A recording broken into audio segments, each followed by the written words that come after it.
Hey, it's Tony from Adafruit, and in this video we're going to look at the ESP8266 WebREPL with MicroPython.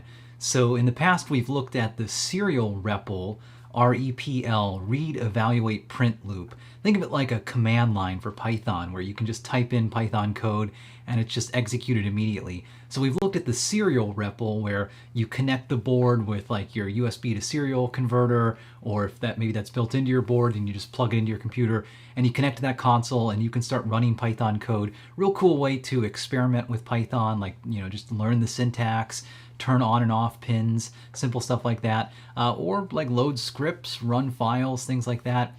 So a really cool feature for MicroPython on the ESP8266 is the WebREPL, which is basically taking that serial REPL or like a Python terminal or command line and making that available on a web page so you can access it from your web browser. Because remember, the ESP8266 has a little Wi-Fi radio. It can act as an access point so you can connect your computer or your laptop to it. It can connect to Wi-Fi networks. Really powerful, interesting chip. And MicroPython can use that to give you this interactive Python environment through a web browser. And I should say it's a little bit experimental, so it's kind of early stages, but it works and it's pretty slick and pretty cool. So I wanted to just show off how to start using it, how to enable it, and what you can do with it. And just to note too, this only works on the ESP8266. So if you have like the Pi board or other boards, then it won't work. So, really the ESP8266 is what you want to check out for this. But maybe in the future, I'm sure there are going to be a lot more microcontrollers that have Wi-Fi. I'm sure eventually we'll see this go to other boards like that. So let's just kind of dive in. We'll take a look at a tutorial actually that was just published. So this is a tutorial that I basically wrote about the WebREPL. So we're just going to run through this. And it just talks about what it is, how to enable it, and then the basic usage for it. So we'll dive into that. And then up here I've got just the standard little MicroPython board I've been using for all these videos. So this is the Feather Huzzah ESP8266 board, and it's connected to, I just have a little red LED connected to pin 15 right here. So good for just demonstrating, you can turn things on and off with that. And by the way, if you aren't familiar with MicroPython, if you're like totally new to MicroPython, in the description when this goes up on YouTube, I'll put a link to some of the other tutorials that I've done in the MicroPython Basics series. So start with like the What is MicroPython video, and then that links to a bunch of other videos like how to load MicroPython onto a board, how to load files and things like that. So go through some of those basics. I even mentioned in this tutorial here, you at least want to read like these What is MicroPython, how to load it on a board tutorials. And again, remember, for this you have to have the ESP8266 board. So, okay, let's just kind of dive in and see what we need to do then. So the first step is you need to enable the WebREPL. And I mentioned there are a couple ways to do this. So the easy thing, it might just be enabled for you already. So in this first paragraph, I talk about when you go to the download page for getting the latest ESP8266 MicroPython firmware, look for the official builds. And I'm not totally sure on this, but I'm pretty sure that the builds that look like this are the official builds. Maybe in the future it might be nice if they could break it out and have the official builds versus like a daily build. From what I understand, the ones up here that have like this -55 some hash, I believe these are like daily builds, which are built with like development features turned on. So you want to get the official build. You can still use the development builds. It's just that the daily builds or the official builds, the release builds, are the ones that have the WebREPL enabled by default. So you don't need to do anything. You just flash this official build, this release build onto your board and you're good to go. It's turned on. If you get one of these daily builds though, I mentioned in the guide right here, there's a little bit of a step that you need to run to turn on the WebREPL, and it's not hard. So just connect to the board with the serial REPL because you don't have the WebREPL enabled yet, and run these two commands right here: import WebREPL, WebREPL.start, and you should see it start up the WebREPL. So just good to know, if you're using the release build, don't worry about it. It's turned on automatically. If you're not using the release build, connect to your board and turn these things on to get it started. Actually, I'll just show you what happens here. I'm kind of curious myself, so let's connect to my board. I have it plugged into my computer, and I've loaded it with the latest 1.8.3 firmware. So it's running this firmware right here. And if you aren't sure how to load firmware, hey, there's a guide on that I did earlier. So I'll put a link in the description below. This is the how to load MicroPython on a board guide, and I've got a whole page on the ESP8266. You use this little ESP tool to load firmware. So again, just make sure to get the release build if you want things to be easy. But anyways, let's just connect. I'm on my board, and I'm just going to import WebREPL and then WebREPL.start. Now I'm not sure what's going to happen because it's already running, so I'm curious. Let's see what happens here. So, oh no, ma'am. Okay, so WebREPL's already running for me. So if you get this error, it means it's probably running, and you don't need to run this. But just good to know what happens here. But if you are using the development build, when you run this, you'll see an output like I pasted in here, where it says, okay, the WebREPL started and it's running on this port. Okay, so now by default, if your board is not connected to a Wi-Fi network, and I'll talk a little bit more about that in a moment, but by default, it's actually going to create a Wi-Fi network, and I talk about it right here. So it will create a network called MicroPython dash something, like it's a random string of characters and numbers based on, I think, the MAC address of the Wi-Fi adapter. So each ESP board should be somewhat unique there. But you'll see a network like MicroPython dash, and you want to connect to that network with your computer. And you'll actually have to use a password. So this is the password: MicroPython, all lowercase, except the N at the end is uppercase. So be careful to get that correct. So you'll want to connect to that network connect to that network from your computer, and just be aware. So if you're on a laptop and you're connected to Wi-Fi, and then you connect to your board, you're not going to be connected to that Wi-Fi anymore. You're going to lose internet access. But I'll show you in a little bit how you can actually connect the MicroPython board to a Wi-Fi network, so your laptop can access the board and the internet at the same time. But for now, like, the easiest thing is just connect to the board's network. So from my Mac, you won't be able to see it because it's kind of hidden, but I'm going to turn Wi-Fi on because this machine actually has Wi-Fi. And luckily it also has an Ethernet connection, so hopefully my streaming will not be interrupted here. Okay, so I've just connected my board. My board, the Wi-Fi network, is MicroPython-D40E6F. So I've connected to that, and I gave it the password MicroPython. And okay, so now I'm connected. And the next step is, so to use the WebREPL, and you might have seen up here, it says, okay, the WebREPL daemon started on this address. This is not an address that you can access from your web browser. So you can't, unfortunately, just put in like the IP address of the MicroPython board and suddenly see a whole web interface.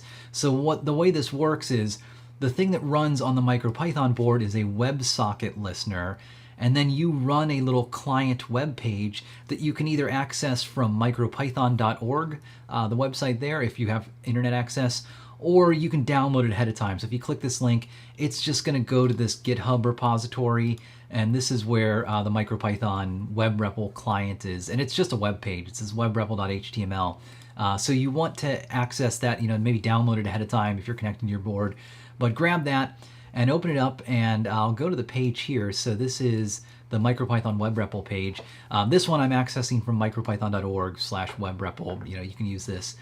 And then notice right here, so this is the address of the board that it's going to connect to, this 192.168.4.1, port 8266. So this is the default port and address that you want to use if you're connected to the Wi-Fi network that the ESP8266 creates. Because when it creates its Wi-Fi network, it gives itself this IP address. And so you're telling it, okay, go connect to that board. And so let's just try it. So we'll just click connect, and and it doesn't work here. So let's see. This is interesting. Wow. So maybe I might have screwed things up when I tried to restart the WebREPL. So here's what we'll do. I'll restart my board. So we'll just kind of see. So this is kind of interesting. Like, notice I just pressed restart. I had the serial REPL open. You can kind of see. So this is cool. Like, it's telling me it just started my WebREPL on this address. So maybe this is a good way to tell if you already have WebREPL running, restart your board and see what the output looks like. Okay, I'm going to make sure I'm connected to my network again. And yeah, I am. Okay, So this could be embarrassing if this doesn't work live. So hey, it's live internet. I'm gonna reload this web page just to make sure. And okay, fingers crossed. We're gonna click connect. There we go. Okay, so I connected. Okay, so it's asking me for a password. And that's because the very first time you connect to your board, it's gonna have you set a password. So, you know, even though it's asking for a password, like, don't assume that this is like incredibly secure. It's just like to keep prying eyes out. Again, this WebREPL is kind of experimental. I mean, notice there's no encryption here. You know, anyone on the network could be seeing this traffic. This password is stored in clear text on the board, so you know it's a nice little thing to stop people from messing with you, but don't, you know, assume that it's the height of security. But anyway, so I'm going to put in my password. I had set this ahead of time. Python is my password. Surprise, surprise. It's, you know, not that crazy. And if you're curious, in the guide I kind of show. So it's going to ask you, or it'll show you, you know, this is the first time you're connecting. Set a password. So you go ahead and do that. But then once you're connected, like, this is the Python REPL. So, you know, I can say print hello world, and it's going to run Python code here. And this is pretty cool. And you might even notice too, in the background, I have the serial REPL open, and you can actually see as you type in both of these kind of what happens. But I'm just going to close this because it might get a little bit confusing. But this is cool. So like in this web page, you know, it's connected over WebSockets to the ESP board right here. And I can run any kind of Python code inside of here that I could run on the serial REPL. So if I want, I could import the machine module, and we could like blink this LED. So we'll create an LED object. So that's a machine.pin, and that's pin 15. And we want to make this an output.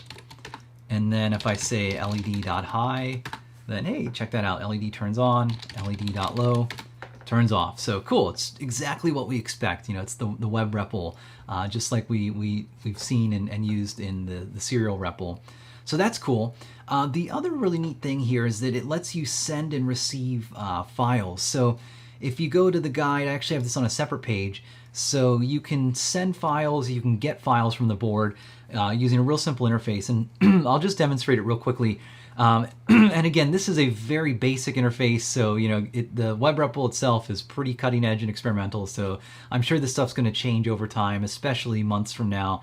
This might look completely different, but it is cool. So you can send a file and you can get a file, so you can download a file from the device. So let's just make a file real quick. I'm going to go into let's go into maybe my home directory.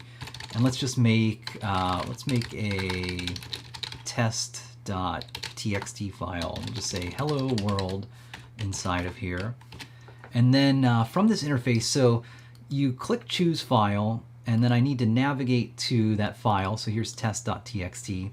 And notice you can't really choose where this goes on the board. It's just going to upload it to the root of the file system. I'm sure in the future they might add some better interface, but for now it just puts it on the root.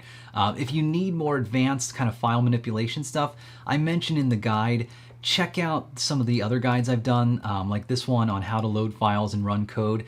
I show how to use a tool called Ampy, and there are other tools too that use the serial REPL and connection, and they give you a little more flexibility. You can send files and put them in different locations. But if you just need to put a file on the board, you know, this WebREPL works well enough. Okay, so you choose your file, then click Send to Device. It sends your file up there. Now let's just see, let's make sure we can read it. So hey, you know, the way you read files in Python, in MicroPython, is exactly the same as in regular Python. So we'll just say f equals open, and it was, I think it was test.txt that I created, and open it in mode R for reading text, because there's also RB for reading binary files. The difference is how it treats line endings. When you're in R mode, if it sees a line that ends in carriage return and new line, depending on the file system, then it just truncates those to a new line. It tries to simplify it so if you read lines, you don't get tripped up by the differences in line endings. It's always kind of confusing me why Python has had this difference, but it makes sense if you're doing a lot of text processing.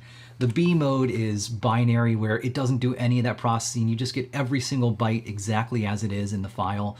In most cases, you want the binary mode, but if you are dealing with text, then you probably want the text mode for it.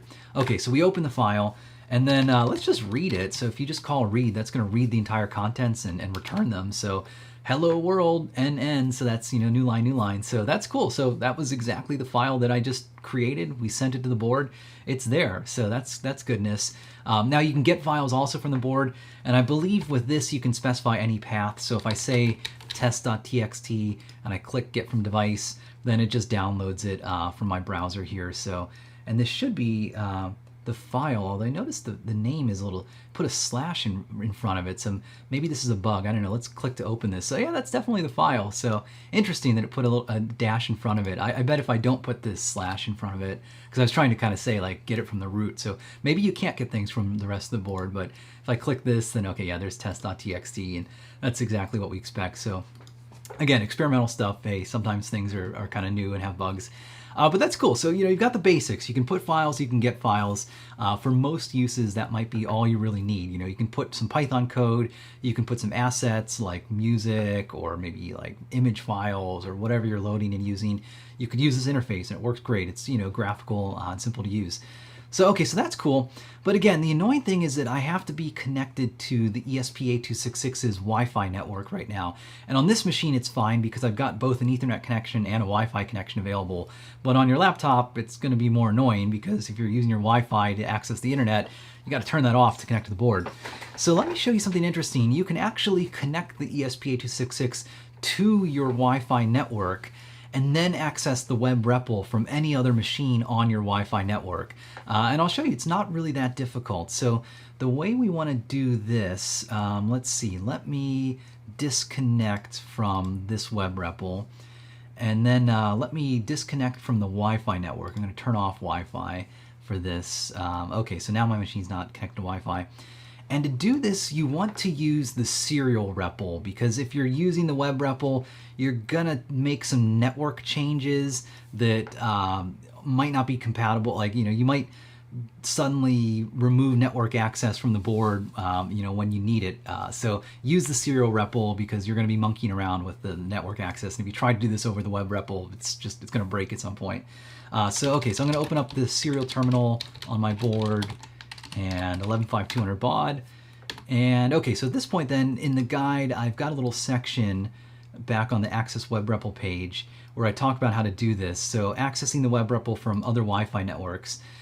So what you want to do is basically just run this set of commands here, and they're linked to from the ESP8266 MicroPython documentation. Definitely go check this link out, like really good stuff to see the official documentation. But this is just the basics of how you get the board onto a Wi-Fi network. So let's just start running some of these commands on our board here. I'll kind of move this over so I can see kind of both of these at once. Okay, so let's do import network. And then we have to create a WLAN, wireless LAN object. So that equals a network.wlan class instance. And this takes in this STAIF. One cool thing I realized recently, I was watching some presentations on MicroPython, the latest firmwares have tab completion. So I'm just gonna hit tab, and like check this out. It realized that there's a STAIF constant that I probably meant to use. I mean, I could even back this up more, network dot, and I just hit tab, and like check this out. It's showing all of the different constants and things on the network module that I might want to use. So that is really cool and just impresses me so much that, you know, even in this little firmware running on a microcontroller, they're adding tab completion and stuff like that. So, you know, hats off to the MicroPython folks for that. Okay, so this line is basically creating a wireless LAN interface, and this STAIF, this is interface mode, I think. Like basically, it's not acting as an access point. This is the WLAN interface that can connect to other Wi-Fi networks, the way I understand it. You want to do WLAN.active true, so this just makes sure that the wireless networking is turned on. And then at this point, you want to run WLAN.connect, and then pass in the name of the wireless access point. So in my case, it's Tony-2.4. And then you want to give the password for that access point. And if you don't have to have a password, I believe you're supposed to just use an empty string from looking at the code. I haven't tried it. I'm pretty sure an empty string. It looks like if you try to send in none, I don't think that's going to work. So try an empty string, and you know, maybe it's none if not that. but it's, you know, it's a little uncommon to have unprotected access points. So, but what I'm going to do though, because I didn't want to blast out my Wi-Fi password, which I've done, unfortunately, I'm sure everyone knows it already, but I've saved it ahead of time in a file on this board. So, hey, you know, this is Python code, so I can just open that file up, say password.txt in reading mode, and then my password will just read the contents, and then the strip command, this just removes any white space from the beginning and end of this string. And I just want to make sure it loaded it. So if I look at the length of this, okay, yeah, it's got my password in here. So you know my password is 10 characters long for my Wi-Fi network. Okay, now at this point, I'm going to run wlan.connect, my access point name, and then the password for it. And okay, so now at this point, the board should be connecting to my wireless access point. And I believe there is a isConnected function. Yeah, I just hit tab. So right, you can call isConnected, and you can see true. Okay, cool. So I'm connected to my Wi-Fi network.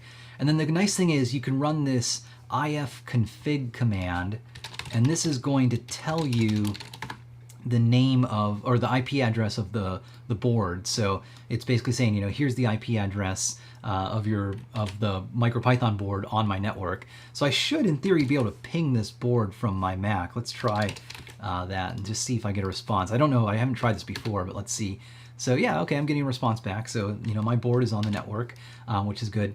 Now to access the WebREPL, what I'm going to do, I'm going to restart the board, because you remember when I restarted it, it said that it's listening on a certain port. So I'm not totally sure if it's going to, okay, yeah, so this is good. So like notice when I restarted here, now there are 2 lines here. So it's listening on both 192.168.4.1, which is the IP address of the wireless access point, because the cool thing is, it's actually still running that wireless access point, even though it's also connecting to my Wi-Fi network, because that's what this second line is saying, is that it's also running a WebSocket listener on the 0.0.0 interface. That just means it's listening on any network interface. So, you know, anything that's connected to the network that the board is connected to is going to be able to connect to the WebSocket listener here.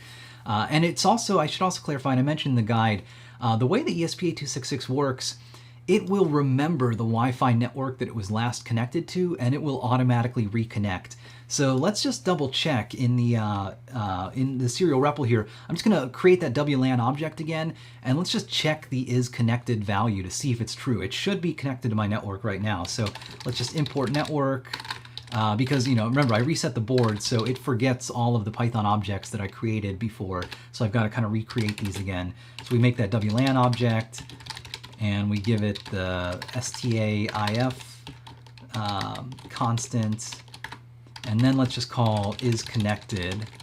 And so true, so it's connected to my network, and I can call WLAN ifconfig, and, you know, there's my IP address. Okay, so it's important. You do need to know this IP address.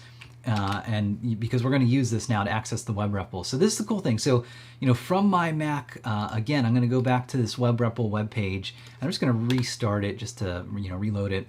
And so my Mac, it's not connected to the wireless network anymore on the ESP8266, but the ESP8266 is connected to the same network that my Mac is on.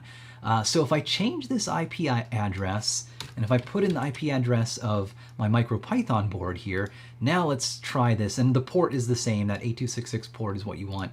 You just want to use this IP address here. So let's click connect. And hey, check this out. It's asking for the password. So I'll put in Python as the password, and I'm at the WebREPL. So awesome. You know, we can say print hello world, and everything is great here. So this is cool. And again, remember, the nice thing is, the board will remember that wireless network that it was connected to. So, you know, if I power this down and power it back up, it's going to automatically reconnect. You know, your router, depending on how advanced your router is, you might be able to go into your router configuration and say, okay, for this ESP8266 device, you know, give it this fixed IP address, you know, like 192.168.1.141.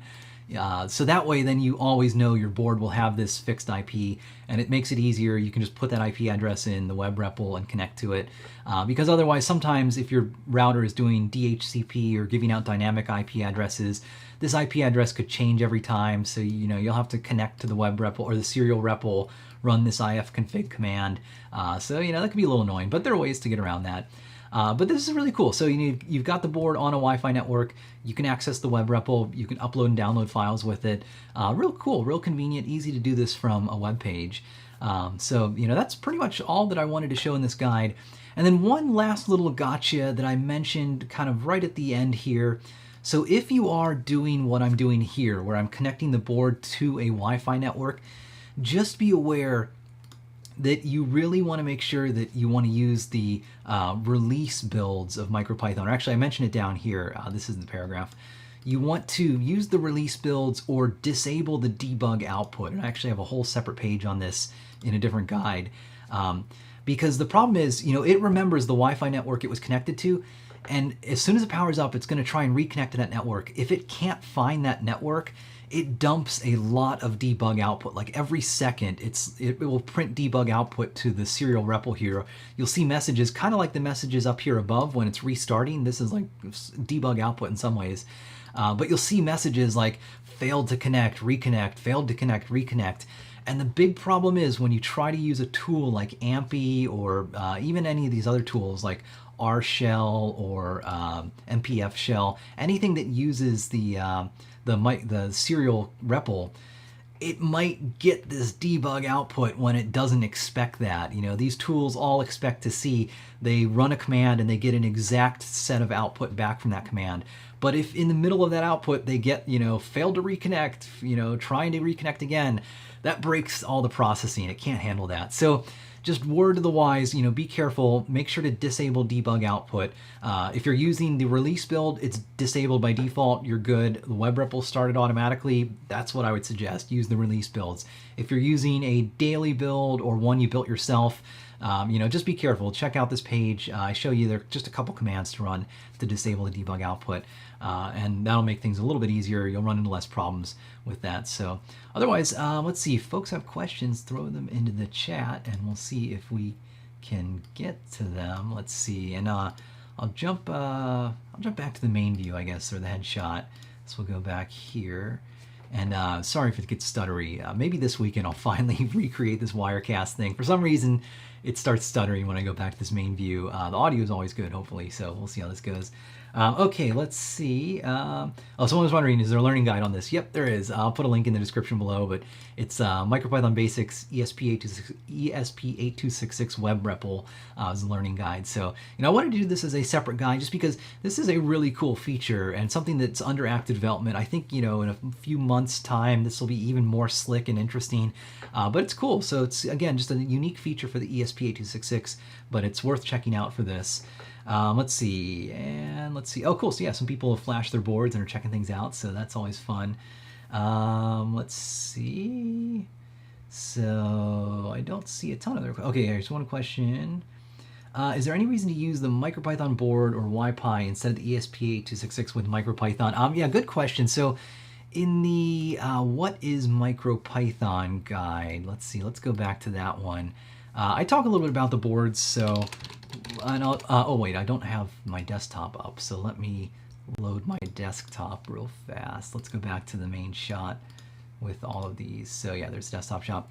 So in the What is MicroPython guide, I talk about a little bit of the differences between all the boards. I just went back. Well, let's go forward. There we go. So these are kind of the main boards that support MicroPython right now. So the Pi board, this is kind of the first official MicroPython board. It's really nice, STM32F405. It's a Cortex M4, which is a pretty fancy processor. It has like floating point, very capable board. So it runs at 100 and something megahertz. It's a beefy processor. Doesn't have Wi-Fi or anything like that connected to it, but it does have a lot of I/O. So that's cool. And the nice thing about the Pi board is it comes with MicroPython preloaded, just out of the box. You plug it in and you've got a REPL and you're ready to go. And everything is pretty much supported on that board. So all of the peripherals have nice Python APIs to use them.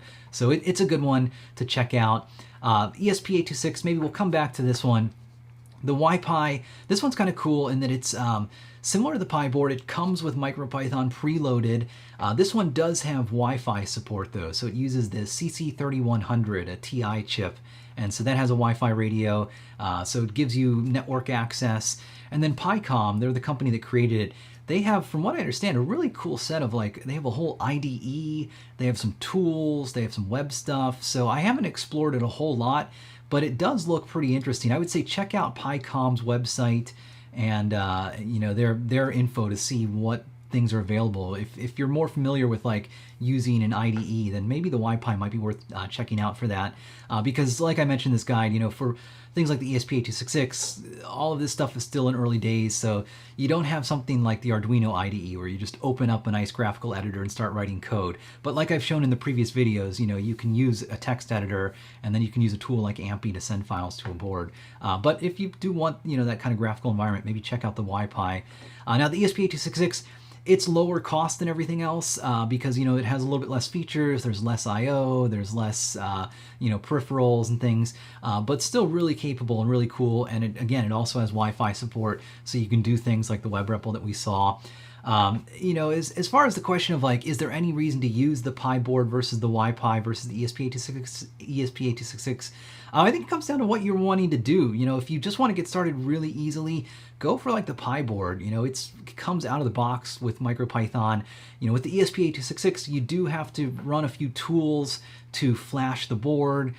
You probably have to install some drivers to access it, potentially. Although with the Pi board on Windows, you do have to put a driver, install a driver. It's not hard. I linked to it in the guide. But again, you know, there's a little bit of extra step there for folks that might not want to just deal with some of that stuff. So, you know, out of the box, ready to go, Pi board and YPy might be worth checking out. YPy, again, like I mentioned, seems to have some really cool stuff that PyCom is working on. So if that sounds interesting, check those out. Or, you know, if you're a little more advanced and you want to get your hands dirty, ESP8266 is good. Or if you just want the cheapest thing possible, you know, that's a good option too. So there's no right answer. I guess, you know, long way to get to it that, you know, I guess I can't say for sure that one board is better than the other. They're all different. And the nice thing is, you know, it's not like these boards are hundreds of dollars. This isn't like, you know, these development boards of old days, you know, where you pay like $200 and you get some jumble of, you know, giant development board from some manufacturer. You know, these are all kind of relatively low cost.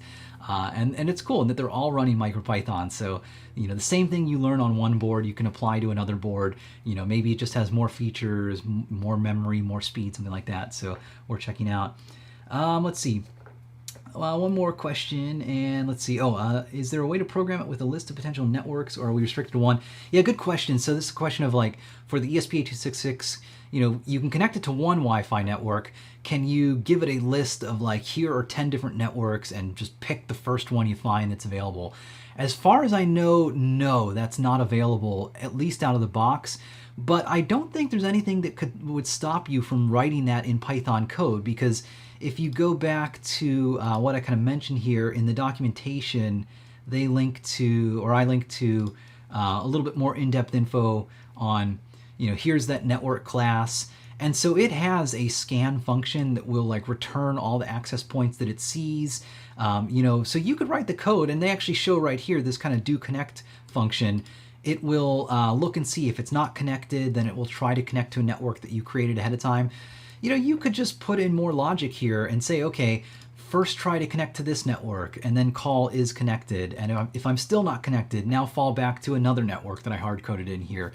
Or maybe you could call the scan function and look at the results and see what Wi-Fi networks are around, and then have a text file that you created ahead of time that has like the names and passwords of Wi-Fi networks you care about, and have it pick, you know, which one it wants to connect to. And then you could put all of that code into like your main.py file. So go back to the last video I did, or the last learning guide, which, boy, I've done so many now, I'm forgetting. Let's see, what was the MicroPython guide that I just did on how to run code, I believe was the one. So yeah, load files and run code. So, you know, remember in this one I talked about there's the main.py and the boot.py file. So if you put code in that main.py, it will run when the board restarts. So if you put in a function that says search for all the Wi-Fi networks and connect to the ones that I know about, that would be great. That, you know, you can do it yourself basically with that. So again, a little bit of a long answer, but yeah, natively there's no function I know of that just does that for you automatically, but it could be a cool project to try yourself and you know, write the code to connect to a list of networks and things like that. So then one last question, what's your favorite or recommended paper book on Python? Good question. So I'll say this, and I put this in the what is MicroPython guide, because I figured that would be a really common question of like, okay, I'm new to Python, how do I even learn Python? And so I kind of mentioned here, okay, yeah, do I need to be a Python expert? No, you don't have to be a Python expert. In fact, I think MicroPython is a really good way to learn Python. But I do mention a couple things. So the Learn Python resources from this Hitchhiker's Guide to Python website, really nice website in general. This is basically people tried to collect all the best practices for Python and put them into one easy to kind of read website. Real nice, simple thing. Check this out. It links to online tutorials. It links to books, because honestly, I really haven't read a lot of getting started Python books. I just kind of dove in. I was already familiar with programming, so I just read really the Python docs and like some guidance on it, and then over time I've just picked it up since then. But I've heard really good things about some of the books and things that are mentioned here. And then the other one that I mentioned is this Learn Python the Hard Way.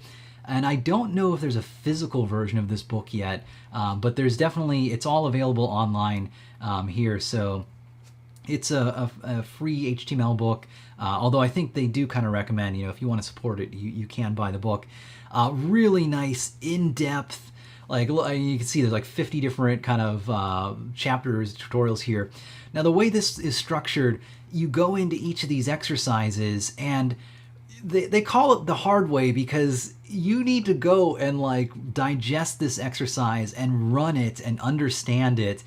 So this first exercise I think is like installing Python, but maybe if we go into like a later one, prompting for input or something.